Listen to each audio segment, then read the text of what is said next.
The habit of withdrawing attention from the region of sensation and concentrating it on the invisible develops our spiritual outlook and enables us to penetrate beyond the world of sense and to see that which is invisible. For the invisible things of him from the creation of the world are clearly seen. Romans 1:20. This vision is completely independent of the natural faculties. Open it and quicken it. Without it, these instructions are useless, for the things of the Spirit are spiritually discerned. A little practice will convince us that we can, by controlling our imagination, reshape our future in harmony with our desire. Desire is the mainspring of action. We could not move a single finger unless we had a desire to move it. No matter what we do, we follow the desire which at the moment dominates our minds. When we break a habit, our desire to break it is greater than our desire to continue in the habit. The desires which impel us to action are those that hold our attention. A desire is but an awareness of something we lack or need to make our life more enjoyable. Desires always have some personal gain in view. The greater the anticipated gain, the more intense is the desire.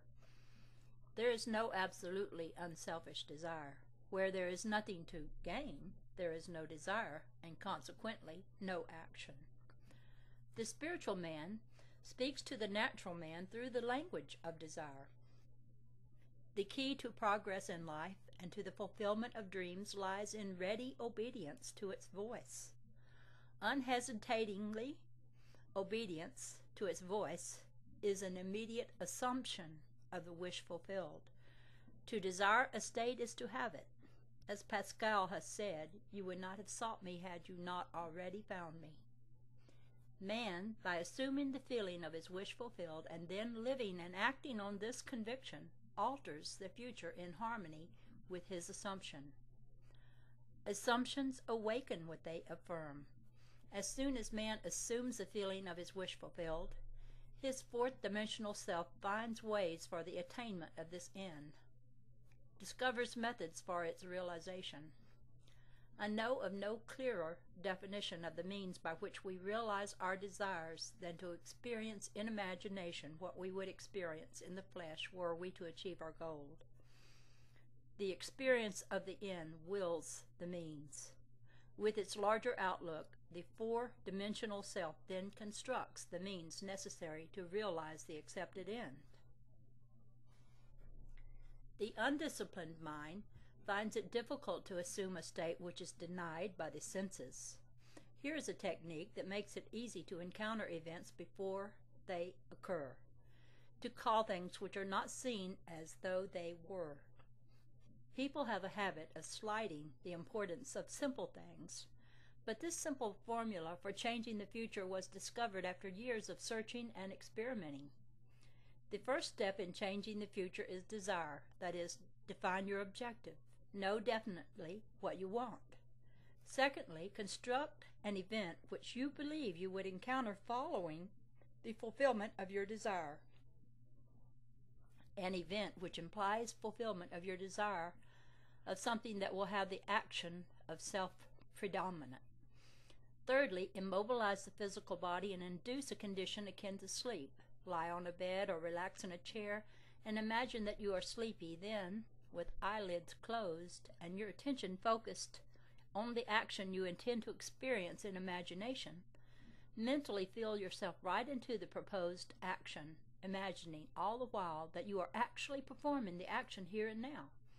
But you must always participate in the imaginary action, not merely stand back and look on, but you must feel that you are actually performing the action so that the imaginary sensation is real to you.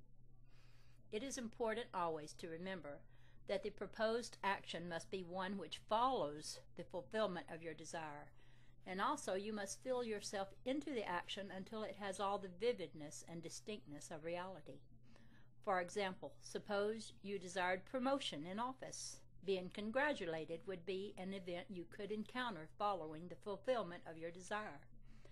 Having selected this action as the one you will experience in imagination, immobilize the physical body and induce a state akin to sleep, a drowsy state, but one in which you are still able to control the direction of your thoughts, a state in which you are attentive without effort.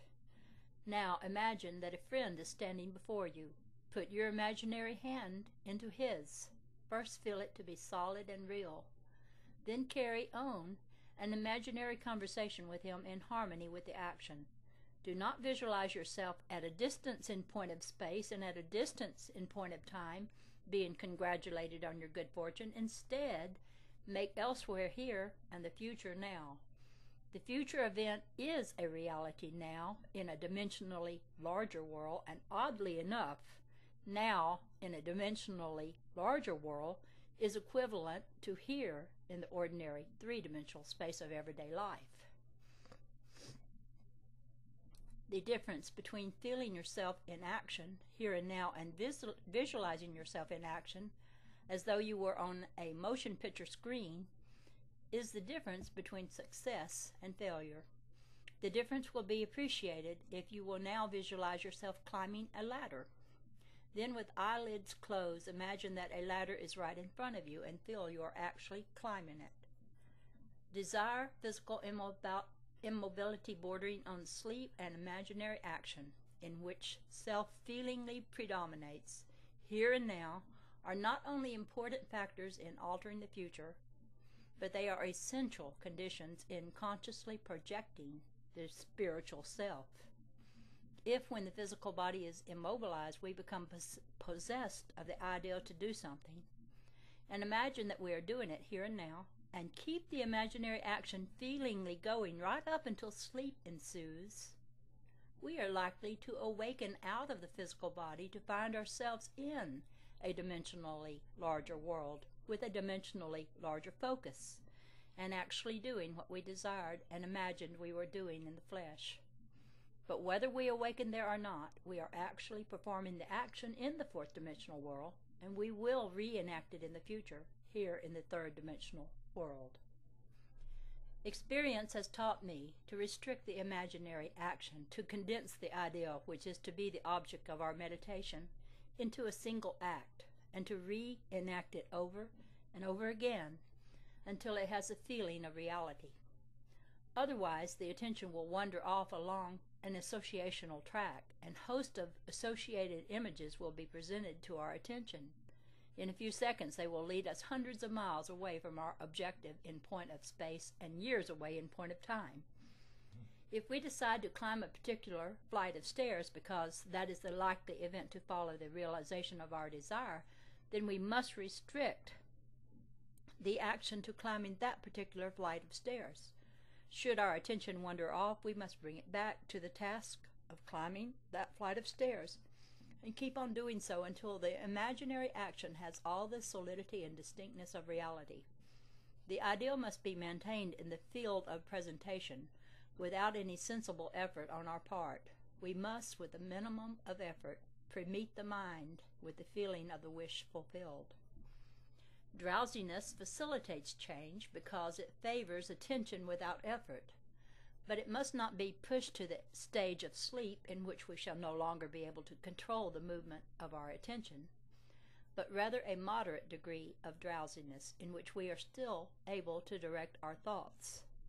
A most effective way to embody a desire is to assume the feeling of the wish fulfilled and then, in a relaxed and sleepy state, repeat over and over again like a lullaby any short phrase which implies fulfillment of our desire, such as "thank you," as though we addressed a higher power for having done it for us.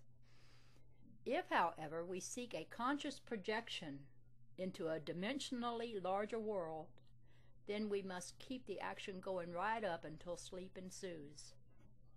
Experience in imagination with all the distinctness of reality what would be experienced in the flesh were you to achieve your goal, and you shall in time meet it in the flesh as you met it in your imagination. Feed the mind with premises, that is, assertions, presumed to be true, because assumptions, though unreal to the senses, if persisted in until they have the feeling of reality, will harden into facts. To an assumption, all means which